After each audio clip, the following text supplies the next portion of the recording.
Hello everyone, आप सभी का इस कोऑर्डिनेशन कंपाउंड के चौथे सेशन में, चौथे लेक्चर में आप सभी का स्वागत एवं अभिनंदन है। ये बच्चों चौथा लेक्चर हमारे किस टॉपिक पर आधारित है? तो आज का हमारा लेक्चर जो है वो वर्नर के कोऑर्डिनेशन थ्योरी पर आधारित है, यानी Werner's theory of coordination compound पर आधारित है। तो देखिए, इस वर्नर की थ्योरी को शुरुआत करने से पहले मैं आपको छोटी सी इससे जुड़ी हुई एक रोचक जानकारी बताना चाहता हूं, ध्यान से सुनेंगे। और एक बात आपको और बता दूं कि जो हमारे वर्नर की कोऑर्डिनेशन थ्योरी है, ये आपके एग्जामिनेशन के लिए मोस्ट इम्पॉर्टेंट है। It is one of the most important theory for your examination. तो इसको इत्मीनान से, ध्यान से, मन से इसको समझेंगे, पढ़ेंगे और इसको नोट करते चले, लाइन बाय लाइन इसका कॉपी पेन ले लें और नोट करते चले। तो देखिए, कोऑर्डिनेशन कंपाउंड की केमिस्ट्री में, यानी जो भी कोऑर्डिनेशन कंपाउंड थे, इन कोऑर्डिनेशन कंपाउंड के केमिस्ट्री में बहुत सारे साइंटिस्टों ने अपना योगदान दिया। यानी इस कोऑर्डिनेशन कंपाउंड की केमिस्ट्री में मेनी वर्कर gave their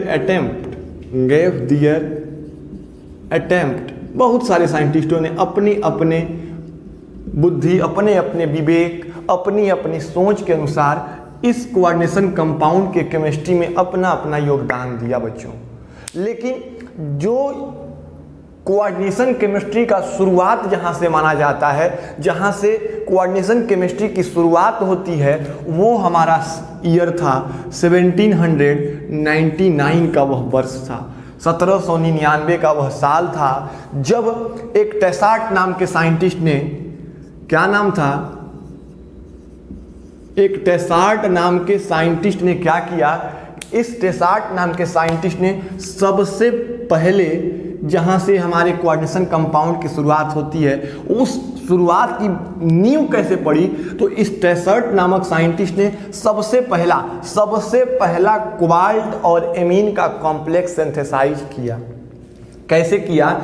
तो इन्होंने कोबाल्ट क्लोराइड COCl3 का रिएक्शन अमोनिया के 6 मॉलिक्यूल के साथ इन प्रेजेंस ऑफ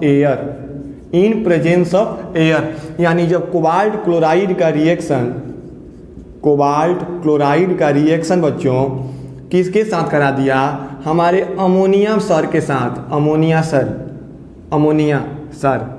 के साथ कराया।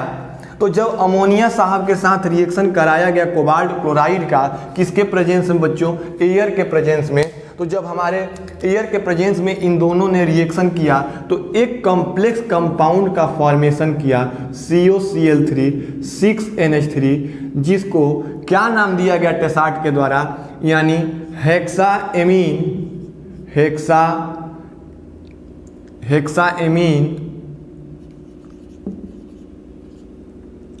हेक्साएमीन कोबाल्ट 3 और क्लोराइड, हेक्साएमीन कोबाल्ट 3 क्लोराइड। यानी जब कोबाल्ट क्लोराइड का बच्चों अमोनिया के मॉलिक्यूल के साथ एयर में टेसार्ट नामक साइंटिस्ट ने जब रिएक्शन कराया तो एक कॉम्प्लेक्स का फॉर्मेशन हुआ, जिस कॉम्प्लेक्स का नाम दिया गया हेक्साएमीन कोबाल्ट 3 क्लोराइड। हेक्साएमीन कोबाल्ट 3 क्लोराइड क्या नाम दिया गया बच्चों? हेक्साएमीन कोबाल्ट 3 क्लोराइड। थोड़ा इसका स्पेलिंग सही कर लेते हैं, HEXA, हेक्साएमीन कोबाल्ट 3 क्लोराइड। और यहीं से बच्चों, इसी कंपाउंड के बाद से, इस cobalt chloride 6NH3 COCl3 6NH3 के बाद से हमारे कोऑर्डिनेशन कंपाउंड के लिए एक बेस तैयार हो गया, एक आधार तैयार हो गया।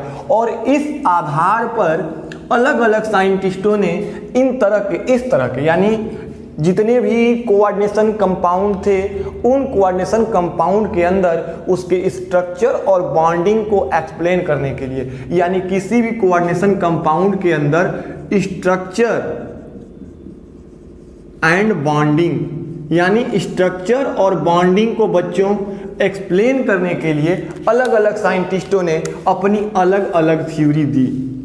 सभी ने अपने अपने मन के अनुसार, अपने अपने बुद्धि के अनुसार अपनी अपनी थ्योरी दी। किसके लिए? स्ट्रक्चर और बॉन्डिंग को बताने के लिए प्रपोज किया। क्या? थ्योरी प्रपोज किया, बनाया। और उस थ्योरी के अनुसार इन्होंने किसी भी कोऑर्डिनेशन कंपाउंड के अंदर बनने वाले बॉन्डिंग और स्ट्रक्चर को एक्सप्लेन करने की कोशिश की। लेकिन सभी साइंटिस्टों की जो थ्योरी थी वो फेल होती गई। सभी साइंटिस्टों की थ्योरी जो थी, थ्योरी गेट फेल्ड होती चली गई। उनकी थ्योरी क्या हो गई बच्चों? फेल होती चली गई। क्यों फेल होती गई? क्योंकि उनकी थ्योरी जो है 100% सेटिस्फैक्शन नहीं दे पा रही थी किसी भी कोऑर्डिनेशन कंपाउंड के लिए। अलग अलग साइंटिस्ट जैसे टेसार्ट भी आए, डाइबैक्स आए, कई तरह के साइंटिस्ट लोग आए। क्या नाम था? डाइबैक्स थे, फिर से आपके टेसार्ट थे। अलग अलग साइंटिस्टों ने अपनी अलग अलग थ्योरी दी, लेकिन उन सभी महानुभावों की थ्योरी फेल हो गई बच्चों। क्यों फेल हो गई उनकी थ्योरी? ये थ्योरी उनकी क्यों फेल हो गई बताओगे? क्योंकि इनकी थ्योरी जो थी बच्चों, इस कोऑर्डिनेशन कंपाउंड के अंदर बनने वाली बॉन्डिंग को 100% परफेक्शन के साथ सेटिस्फाई नहीं कर पा रही थी। लेकिन इनकी स्ट्रक्चर और बॉन्डिंग को बेटा बताने के लिए, इसके अंदर की स्ट्रक्चर और बॉन्डिंग को बताने के लिए कब? 1893 में। कब बच्चों? 1893 में एक साइंटिस्ट आए, नाम था उनका अल्फ्रेड वर्नर। क्या नाम था बच्चों? Alfred Werner. और इस अल्फ्रेड वर्नर साहब ने क्या किया कि किसी भी कोऑर्डिनेशन कंपाउंड के अंदर जो स्ट्रक्चर और बॉन्डिंग बनती थी उसके लिए 100% सेटिस्फैक्टरी 100%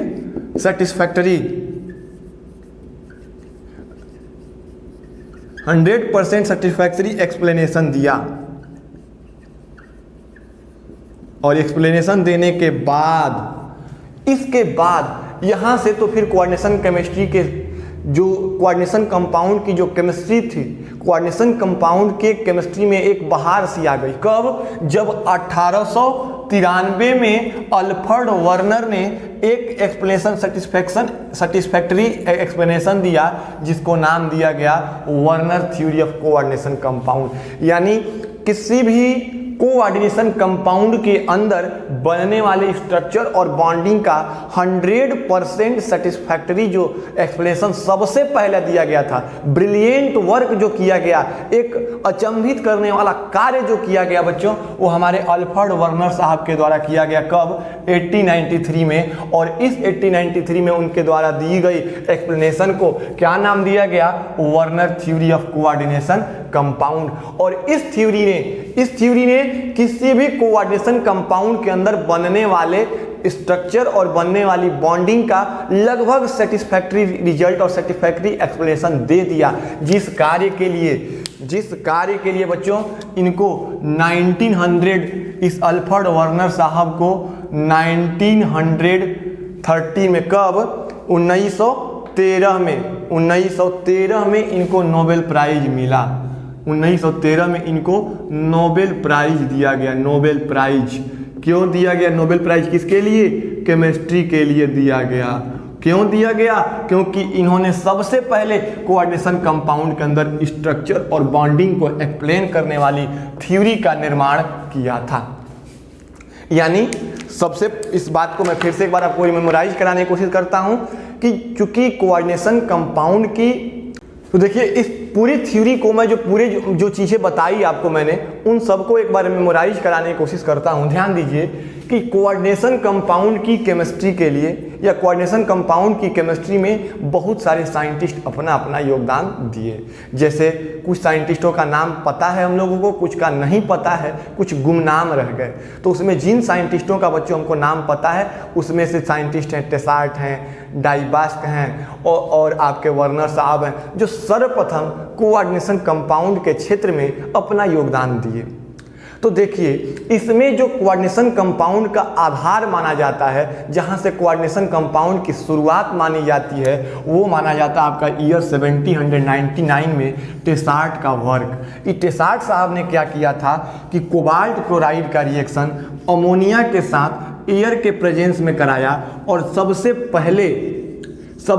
पहले नॉन कोऑर्डिनेशन कंपाउंड का सिंथेसिस किया, जिसको कोबाल्ट एमीन कॉम्प्लेक्सेस कहा गया, यानी इसका नाम था हेक्सा एमीन कोबाल्ट 3 क्लोराइड। और फिर जब कोऑर्डिनेशन केमिस्ट्री के अंदर बहुत सारे कोऑर्डिनेशन कंपाउंड बन गए, तो उन कोऑर्डिनेशन कंपाउंड की स्ट्रक्चर और बॉन्डिंग को समझाने के लिए अलग अलग साइंटिस्टों ने अलग अलग थ्योरी को बच्चों प्रपोज की। लेकिन अधिकतर साइंटिस्ट क्या हो गए, उस थ्योरी को एक्सप्लेन करने में फेल हो गए, क्योंकि कुछ साइंटिस्टों ने स्ट्रक्चर को सही ढंग से बताया, तो कुछ ने बॉन्डिंग को सही ढंग से बताया, और कुछ का तो ठिकाना ही नहीं रहा कि वो क्या बता रहे हैं, क्या समझ रहे हैं। यानी अलग अलग साइंटिस्टों ने अपनी अपनी थ्योरी दिए, लेकिन सब फेल होते गए। लेकिन अंत में जाकर के 1893 में एक बहुत ही ब्रिलियंट साइंटिस्ट आए, नाम था उनका अल्फ्रेड वर्नर। और इस अल्फ्रेड वर्नर ने बच्चों किसी भी कोऑर्डिनेशन कंपाउंड के स्ट्रक्चर और बॉन्डिंग को बताने के लिए एक सबसे सेटिस्फैक्टरी एक्सप्लेनेशन दिया, एक संतुष्ट करने वाला विवरण दिया, जिसको क्या नाम दिया गया, Werner theory of coordination compound. और इसने लगभग किसी भी कोऑर्डिनेशन कंपाउंड के अंदर बनने वाले स्ट्रक्चर और बॉन्डिंग को एक्सप्लेन कर दिया, जिसके कारण इनके इस ब्रिलियंट वर्क के कारण बच्चों इनको क्या मिला, इनको 1930 में नोबेल प्राइज से नवाजा गया। केमिस्ट्री के क्षेत्र में अपना विशिष्ट योगदान देने के लिए इनको केमिस्ट्री के नोबेल प्राइज से नवाजा गया था। तो ये सब चीज़ें आपको समझ में आई कि कैसे कोऑर्डिनेशन कंपाउंड की, या ये कोऑर्डिनेशन कंपाउंड की जो वर्नर थ्योरी थी उसकी कैसे खोज हुई। आइए अब चर्चा करते हैं कि वर्नर की कोऑर्डिनेशन थ्योरी बेटा थी क्या, इसकी शुरुआत कैसे हुई। तो आइए ध्यान देते हैं। हाँ, तो देखो बच्चों कि जो हमारे वर्नर साहब ने थ्योरी दी थी, यानी जिस थ्योरी के आधार पर किसी भी कोऑर्डिनेशन कंपाउंड के अंदर होने वाले उसके प्रॉपर्टी, स्ट्रक्चर और बॉन्डिंग को कंप्लीटली या सेटिस्फैक्टरी रूप से एक्सप्लेन किया जा सकता था, उस थ्योरी के मुख्य बिंदु क्या क्या थे, यानी वर्नर साहब ने अपनी थ्योरी में किन किन बिंदुओं का समावेश किया। आइए उसको देखते हैं, पढ़ते हैं और समझते हैं। कॉपी पेन ले लीजिए, नोट करते चलिए और समझते चलिए। देखिए वर्नर साहब ने क्या कहा। तो सबसे पहले मैं आपको बता दूं कि वर्नर साहब ने 5 पॉइंट दिए थे। कितने पॉइंट दिए थे बच्चों? 5 पॉइंट्स दिए थे। और इन 5 पॉइंट्स के आधार पर आपको समझना है किसको, वर्नर के कोऑर्डिनेशन थ्योरी को। तो देखिए क्या था आखिर उनकी थ्योरी में जिसने पूरे कोऑर्डिनेशन केमिस्ट्री की नींव को हिला के रख दिया, और उस थ्योरी में ऐसा क्या उन्होंने बताया जिसके कारण उनको नोबेल प्राइज तक मिल गया। आइए देखते हैं, समझते हैं क्या था उसमें। देखिए सबसे पहली बात बताई उन्होंने कि in any coordination compound metal atom exhibit 2 type of valencies. यानी किसी भी कोऑर्डिनेशन कंपाउंड की अगर बात की जाए, किसी भी कोऑर्डिनेशन कंपाउंड, जैसे मान लीजिए कि कोऑर्डिनेशन कंपाउंड हमने लिया MLL वाला, ये मेटल लिगेंड की बॉन्डिंग बनी हुई है, तो इस कोऑर्डिनेशन कंपाउंड के अंदर बच्चों उन्होंने क्या बताया कि किसी भी कोऑर्डिनेशन कंपाउंड के अंदर का जो सेंट्रल मेटल एटम होगा, यानी जो सेंट्रल मेटल एटम होगा, वो कितनी तरह की वैलेंसी शो करेगा? 2 तरह की वैलेंसी शो करेगा। कौन कौन सी? तो पहली प्राइमरी वैलेंसी और दूसरी सेकेंडरी वैलेंसी। तो ये प्राइमरी वैलेंसी और सेकेंडरी वैलेंसी का क्या मतलब होता है बच्चों, कि what is the meaning of this primary and secondary valency. तो सबसे पहले आपको मैं बताऊं कि वैलेंसीज का मतलब क्या होता है। तो वैलेंसीज का मतलब किसी भी एटम का वैलेंसी की अगर बात की जा रही है, तो उस एटम के अंदर अपने साथ कितने अदर एटम को जोड़ के रखने की टेंडेंसी है, वही उसकी वैलेंसी कहलाती है। टेंडेंसी टू ऑक्युपाई या tendency to combine with another metal is known as its valency. तो किसी भी मेटल के अंदर सेंट्रल मेटल एटम के पास वर्नर साहब ने क्या कहा बच्चों कि उसके पास कितने प्रकार की वैलेंसी होगी? 2 प्रकार की वैलेंसी होगी, प्राइमरी वैलेंसी और सेकेंडरी वैलेंसी। इस प्राइमरी वैलेंसी को बच्चों प्रिंसिपल वैलेंसी भी कहते हैं। ये प्राइमरी वैलेंसी प्रिंसिपल वैलेंसी भी कहलाती है और ये सेकेंडरी वैलेंसी बच्चों एक्जुलरी वैलेंसी भी कहलाती है। यानी जो प्राइमरी वैलेंसी है जो हमारी प्राइमरी वैलेंसी है, प्राइमरी वैलेंसी को प्रिंसिपल वैलेंसी और सेकेंडरी वैलेंसी को एक्जुलरी वैलेंसी भी कहते हैं। यानी प्राइमरी वैलेंसी हमारी प्रिंसिपल वैलेंसी भी कहलाती है और सेकेंडरी वैलेंसी हमारे लिए ऑक्सिलरी यानी सहायक मुख्य, यानी प्राइमरी वैलेंसी को मुख्य वैलेंसी और सेकेंडरी वैलेंसी को सहायक वैलेंसी भी कहा जाता है। अगर कहीं पूछ देगा कि व्हाट इज प्रिंसिपल वैलेंसी तो घबराइएगा मत, सीधे बताइएगा कि principal valency primary valency and what is auxiliary valency. तो अगर एक्जुलरी वैलेंसी की बात की जा रही है बच्चों तो सेकेंडरी वैलेंसी की बात की जा रही है, समझिएगा। अब देखिए ये प्राइमरी वैलेंसी कैसी थी और सेकेंडरी वैलेंसी कैसी थी। तो इन्होंने बताया, हमारे वर्नर साहब ने बताया अपनी थ्योरी में कि primary valency are ionisable. Primary valency कैसी है बच्चों? आयोनाइजेबल है। और सेकेंडरी वैलेंसी कैसी है?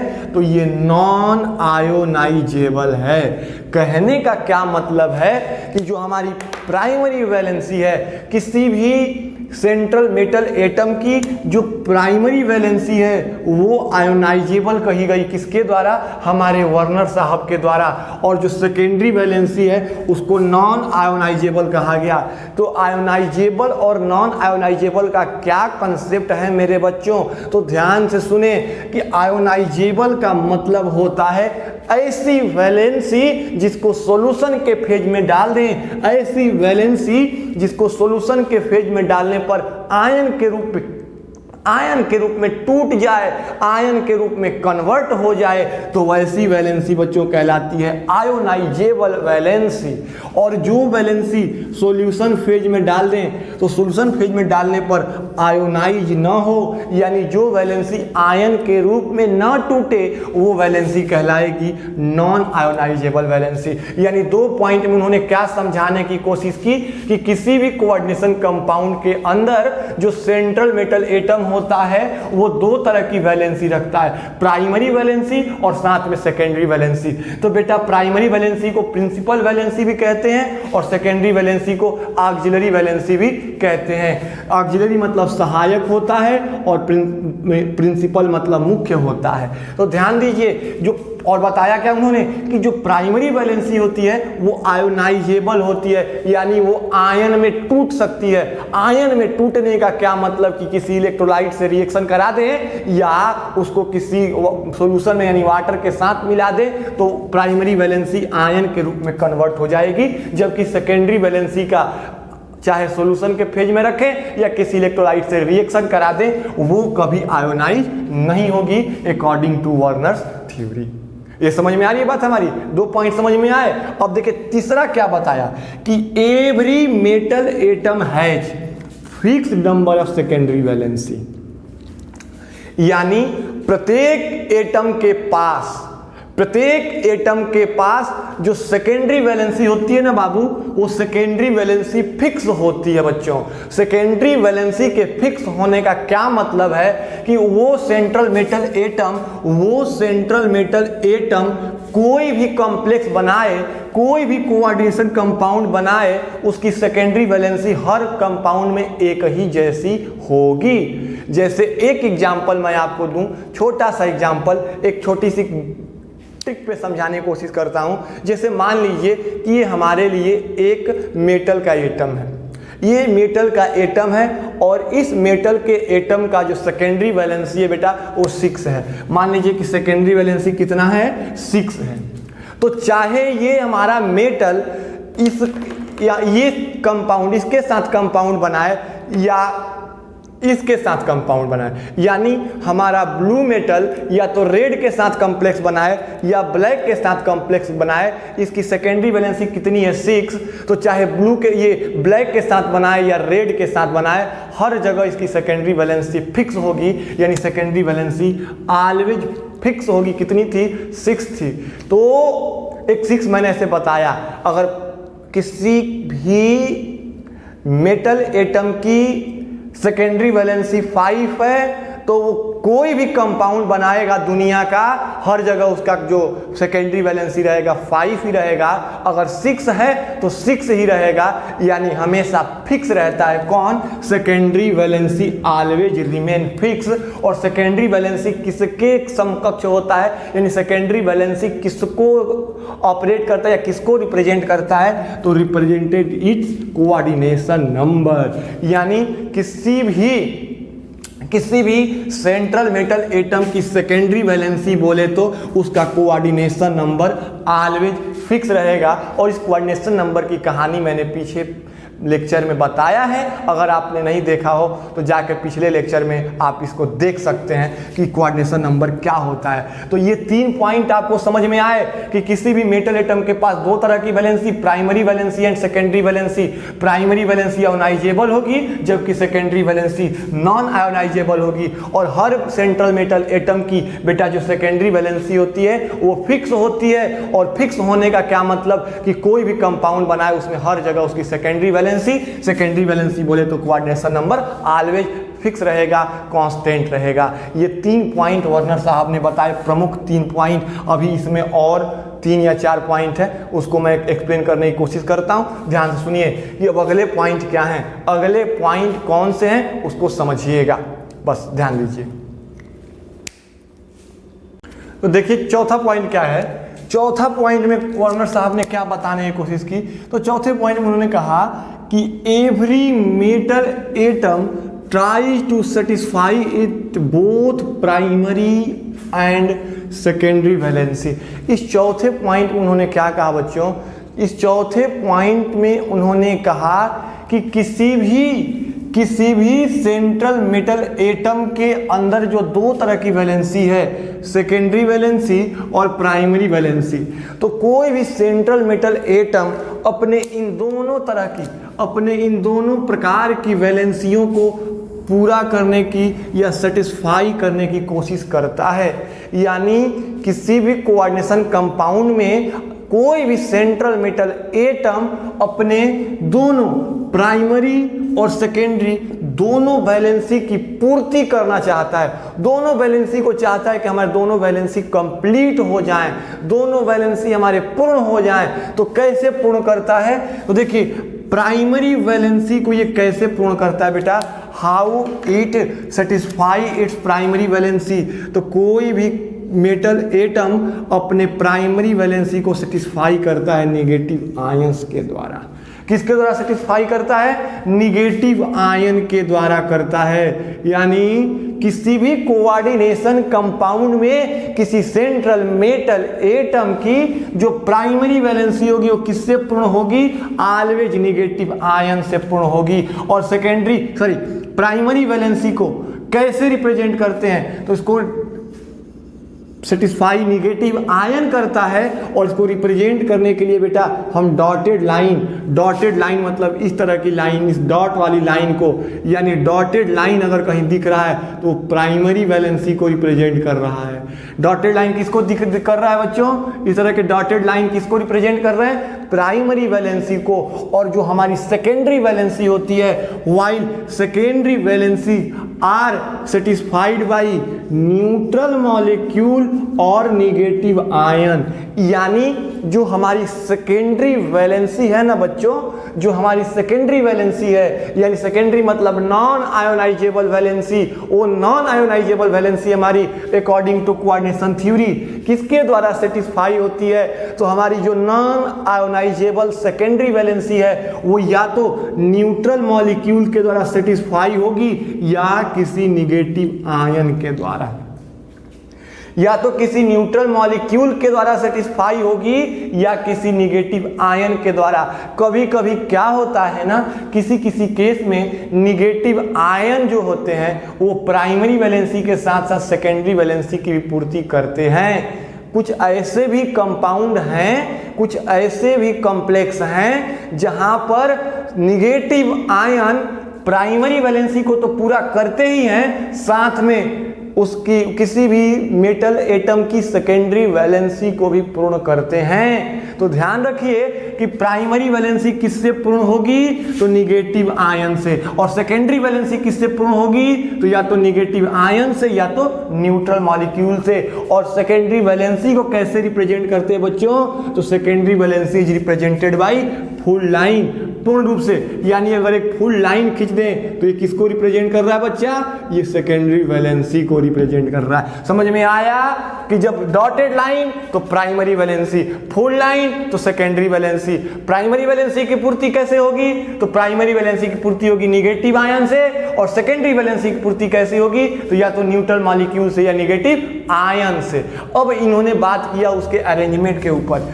जो 6 नंबर पॉइंट है, उस 6 नंबर पॉइंट में हमारे वर्नर साहब ने किसी भी कोऑर्डिनेशन कंपाउंड के स्ट्रक्चर यानी अरेंजमेंट की बात की, और क्या बताया कि जो प्राइमरी वैलेंसी होता है ना बेटा, वो प्राइमरी वैलेंसी नॉन डायरेक्शनल होता है। यानी उस कंपाउंड के लिए या किसी भी कॉम्प्लेक्स के लिए जो सेंट्रल मेटल एटम है, उस सेंट्रल मेटल एटम की बेटा जो प्राइमरी वैलेंसी होगी ना, वो नॉन डायरेक्शनल होगी।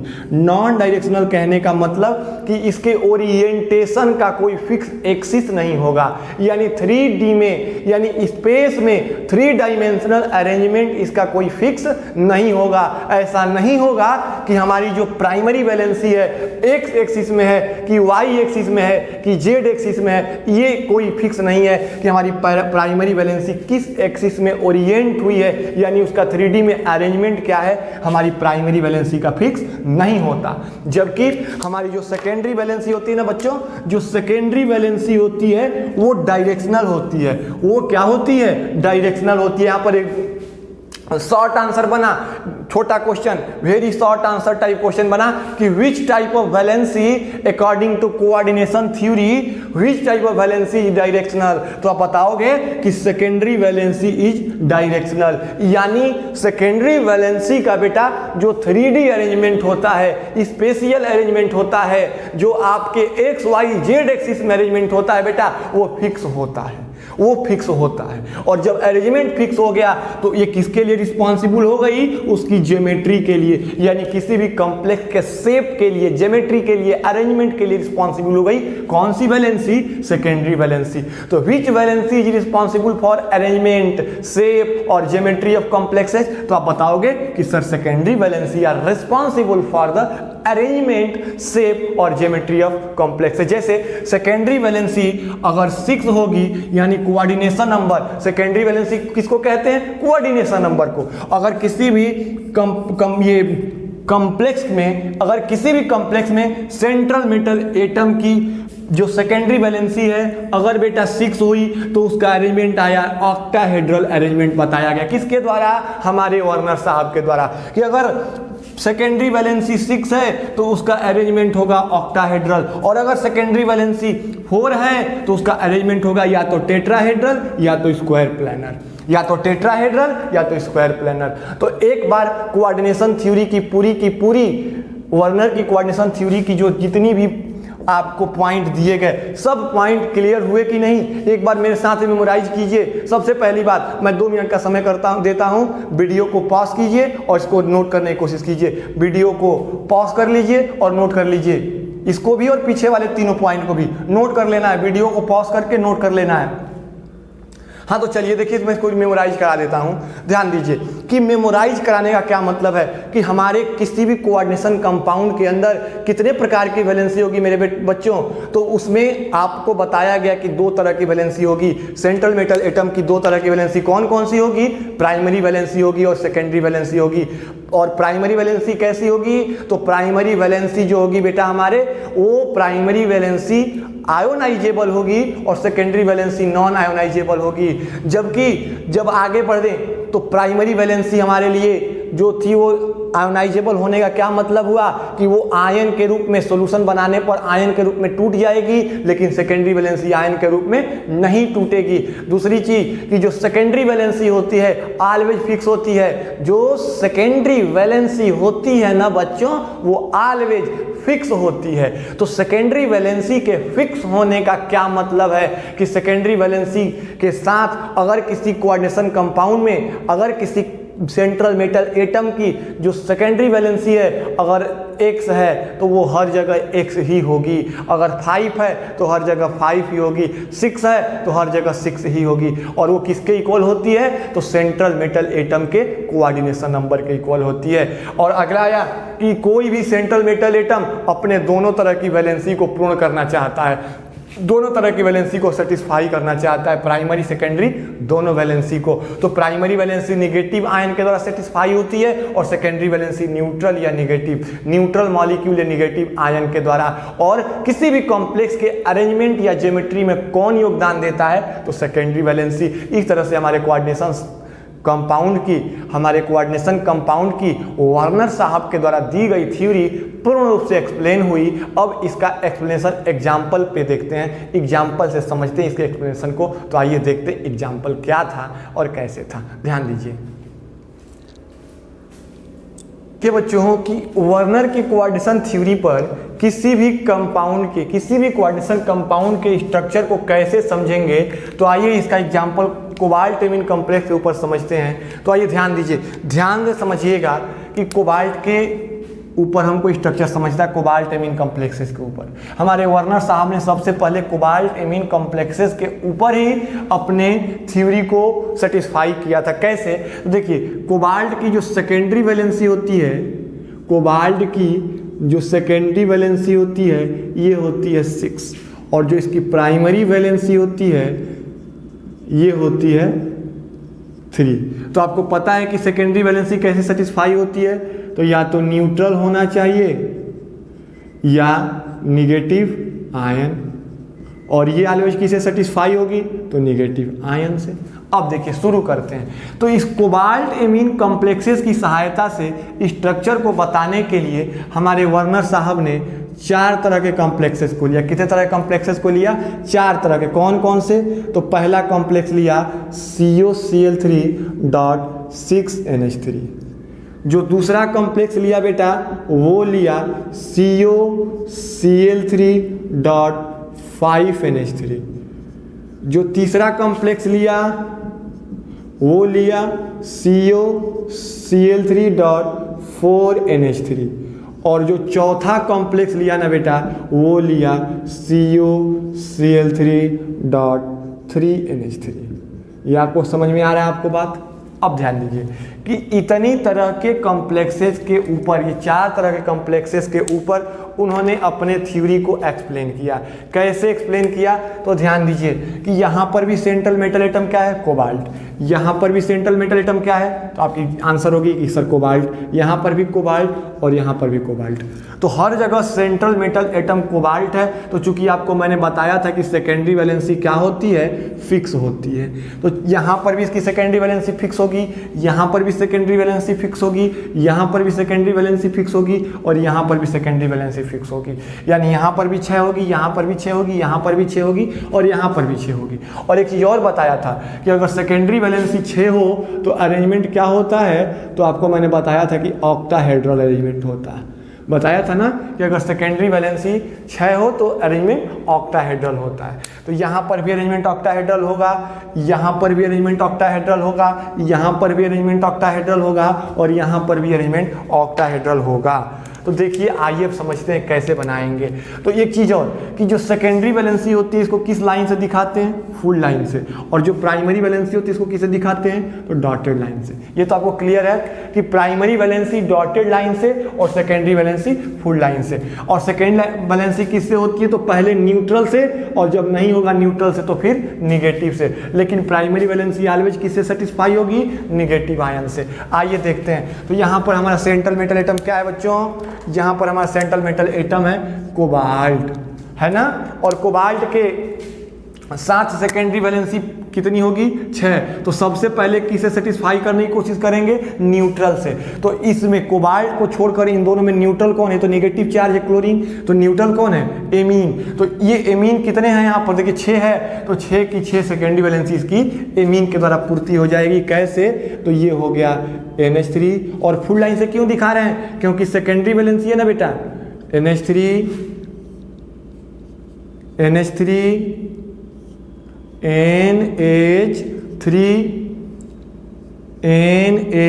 NH3 और ये हो गया आपका NH3। यही तो ऑक्टाहेड्रल अरेंजमेंट है। हमने इसके 6 की 6 जो न्यूट्रल मॉलिक्यूल थे उसके हेल्प से इसकी सेकेंडरी वैलेंसी को पूरा कर दिया। अब प्राइमरी वैलेंसी कैसे पूरी होगी, तो प्राइमरी वैलेंसी पूरी होगी बच्चों किससे, तो निगेटिव आयन से। तो ये निगेटिव आयन 1 है, यहाँ पर निगेटिव आयन क्लोरीन है और यहाँ पर भी निगेटिव आयन क्लोरीन है, यानी ये प्राइमरी वैलेंसी भी 3 क्लोरीन आयन के द्वारा पूर्ति हो गई। तो एक चीज़ आपको मैंने बताया था कि जो सेकेंडरी वैलेंसी होती है वो नॉन आयोनाइजेबल होती है और प्राइमरी वैलेंसी आयोनाइजेबल होती है। यानी प्राइमरी वैलेंसी आयोनाइज होगी तो ये किसके रूप में काम करेगी, काउंटर आयन के रूप में। तो इस कंपाउंड का फार्मूला क्या हो जाएगा, तो हो जाएगा फार्मूला CONH3 का होल 6 और Cl3। ये हो जाएगा इसका फार्मूला। दिख रहा है, ये दिख रहा है, जरा चेक कर लूँ, देखता हूँ, चेक करता हूँ, दिख रहा है कि नहीं आपको। हाँ जी दिख रहा है, बिल्कुल दिख रहा है। CONH3 का होल, इसका देखो मैं पेन चेंज कर दूँ नहीं तो आपको ये ब्राइट नहीं दिखेगा। देखिए हमने आपसे क्या कहा कि जो सेकेंडरी वैलेंसी होती है वो नॉन आयोनाइजेबल होती है, लेकिन जो प्राइमरी वैलेंसी होती है वो आयोनाइजेबल होती है। आयोनाइजेबल होने का मतलब ये किसके तरह काम करेगी, काउंटर आयन की तरह।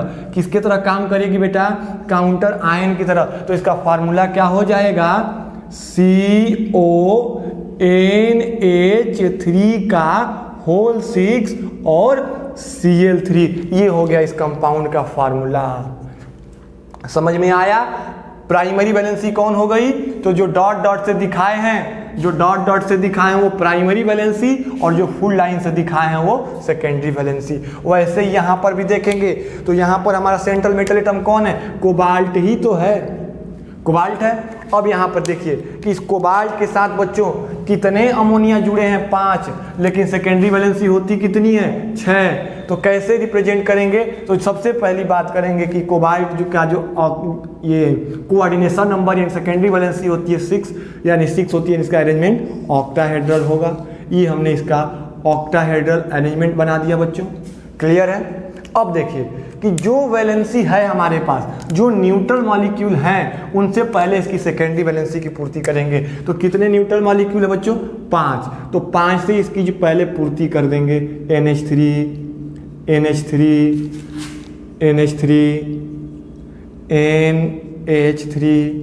और NH3, ये पूर्ति हो गई इसकी। अब क्या बचा, अब हमारे पास NH3 नहीं बचा। तो जब NH3 नहीं बचा तो फिर न्यूट्रल के बाद किसके पास रुख करेंगे, तो निगेटिव आयन के पास। तो निगेटिव आयन यहाँ पर कौन सा है बच्चों, क्लोरीन। तो इसके सेकेंडरी वैलेंसी की पूर्ति कौन करेगा, क्लोरीन करेगा। अब जाहिर सी बात है कि इसकी सारी सेकेंडरी वैलेंसी पूरी हो गई। अब प्राइमरी वैलेंसी की पूर्ति करेंगे। तो प्राइमरी वैलेंसी इसकी कितनी होती है, 3 होती है। तो 3 के लिए तो 1 क्लोरीन पहले से लग गया है सेकेंडरी में। तो पहले क्या करेंगे, तो पहले इसकी जो 2 बची हुई क्लोरीन है उससे इसकी हम लोग सेकेंडरी वैलेंसी प्राइमरी वैलेंसी की पूर्ति कर देते हैं। अब देखिए 2 की तो पूर्ति हो गई। अब इसकी तीसरी जो प्राइमरी वैलेंसी है कैसे पूरी होगी, तो 1 क्लोरीन जो सेकेंडरी वैलेंसी की पूर्ति कर रहा है, यही क्लोरीन इसके प्राइमरी वैलेंसी की पूर्ति करेगा। यानी 1 निगेटिव आयन सेकेंडरी वैलेंसी की पूर्ति किया और प्राइमरी वैलेंसी की पूर्ति किया। तो इस कॉम्प्लेक्स का फॉर्मूला क्या हो जाएगा बच्चों, तो देखिए इसका फॉर्मूला हो जाएगा CONH3 का होल 5 और Cl, यानी 1 क्लोरीन सेकेंडरी वैलेंसी के रूप में आ गया, यानी नॉन आयोनाइजेबल में कन्वर्ट हो गया और बाकी के 2 Cl बाहर ही रह गए। ये क्लियर हो रहा है आपको, कोई डाउट इसमें नहीं ना? चलिए अच्छी बात है। अब ये देखिए, अब तीसरा कैसा था कि तीसरे में भी हमारे पास सेंट्रल मेटल एटम कोबाल्ट ही है, और कोबाल्ट के अंदर हमने बताया आपको कि इसका कोऑर्डिनेशन नंबर कितना होता है, 6 होता है। तो 6 होगा तो शेप क्या होगा,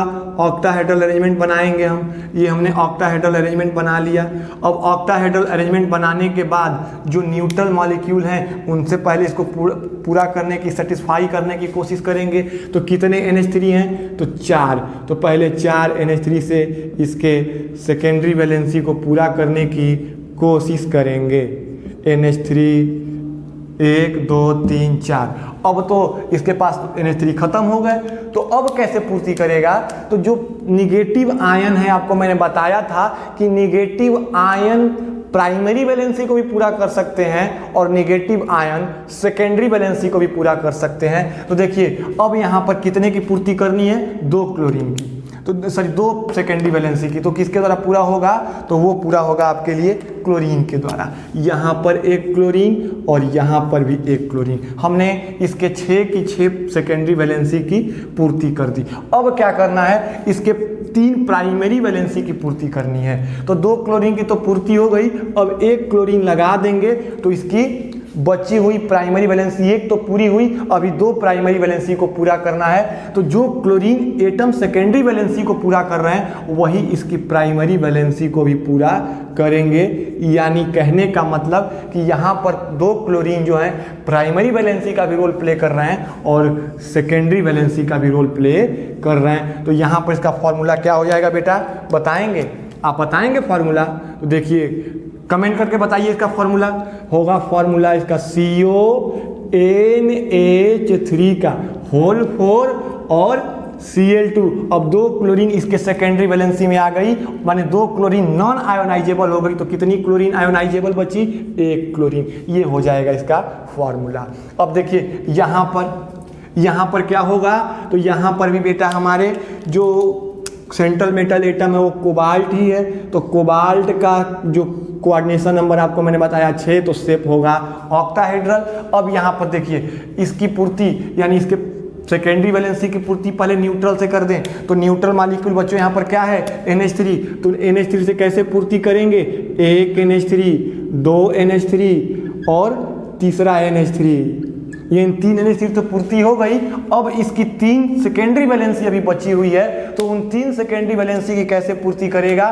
तो जो इसके अंदर क्लोरीन एटम है ना बच्चों, उस क्लोरीन एटम से ही अपने बची हुई सेकेंडरी वैलेंसी की पूर्ति करेगा। अब इसके तो 6 की 6 सेकेंडरी वैलेंसी पूरी हो गई, लेकिन अभी 3 की 3 प्राइमरी वैलेंसी पूरी हुई है, बची हुई हैं। 3 की 3 प्राइमरी वैलेंसी बची हुई, तो उसकी पूर्ति कैसे करता है बच्चों? तो उसकी पूर्ति करने के लिए जो क्लोरीन का एटम सेकेंडरी वैलेंसी का रोल प्ले कर रहे हैं, वही क्लोरीन का एटम इसके लिए प्राइमरी वैलेंसी का भी रोल प्ले करेंगे, यानी डैश लाइन से दिखाएंगे। समझ में आया? यानी डैश लाइन मतलब प्राइमरी वैलेंसी और फुल लाइन का मतलब सेकेंडरी वैलेंसी। तो इस कॉम्प्लेक्स का फॉर्मूला क्या हो जाएगा, CONH3 का होल थ्राइस और Cl3। अब यहाँ पर कोई काउंटर आयन नहीं है। क्यों काउंटर आयन नहीं है? क्योंकि सारे के सारे क्लोरीन सेकेंडरी वैलेंसी में कन्वर्ट हो गए।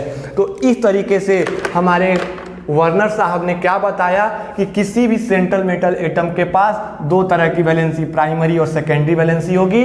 प्राइमरी वैलेंसी जो होगी निगेटिव आयन से पूर्ण होगी, जबकि सेकेंडरी वैलेंसी या तो न्यूट्रल मॉलिक्यूल से, नहीं तो जरूरत पड़ने पर नेगेटिव आयन के से भी पूर्ण हो सकती है। यानी नेगेटिव आयन सेकेंडरी वैलेंसी को भी पूर्ण कर सकता है और प्राइमरी वैलेंसी को भी पूर्ण कर सकता है। और जो प्राइमरी वैलेंसी होती है वो आयोनाइजेबल होती है। यहाँ पर कितने आयोनाइजेबल प्राइमरी वैलेंसी है? तो 3, यहाँ पर 2, यहाँ पर 1 और यहाँ पर 1 भी नहीं। तो इस आधार पर हमारे वर्नर साहब ने पूरे के पूरे अपने थ्योरी और उस थ्योरी के आधार पर स्ट्रक्चर को एक्सप्लेन करने में सफल हुए।